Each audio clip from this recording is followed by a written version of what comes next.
Hi, my name's Drew, and I am one of the team members who actually helped put together Ark of the Testimonies. We wanted to see the testimonies of God. Like, we wanted people to get them in their hands, to know that God is alive and active, even here in our community, not just in obscure places around the world or in Hollywood or wherever. We want people here locally to know that God's on the move. We are taking local people and we're having them come into a production studio, and we're having them give their stories about how God has moved, changed in their lives, or anything from supernatural to healing to just a coming into a relationship and understanding who He is.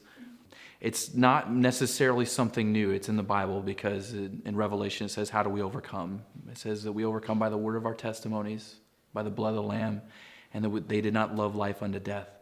So it's not a new concept. Testimonies is all in the Bible, and it's something that nobody can really argue with. It's your story. It's what you've experienced. So it's as old as time. So it's just basically storytelling about what God's done in somebody's life.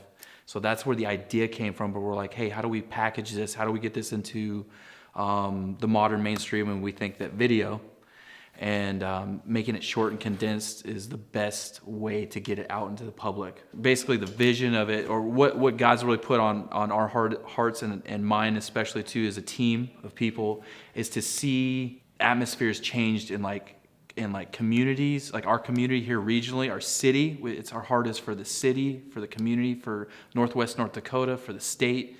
But it's bigger than that too. But we want to spurn the churches on to loose the power of testimonies, creating a culture or an environment of people that love God, that will tell their story. But yet then the other part of the vision, because we're going to have gospels behind this too, is that the lost would be saved too. That's always the key. So when they hear something supernatural, or they hear something compelling, they're going to be like, whoa, that's crazy, I want that.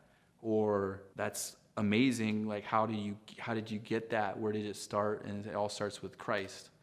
Like He said, to go to destroy the works of the devil. And so I think as Christians, we need to understand that too, that hey, we have access to and authority to this kind of power as a people, because of what Jesus did for us.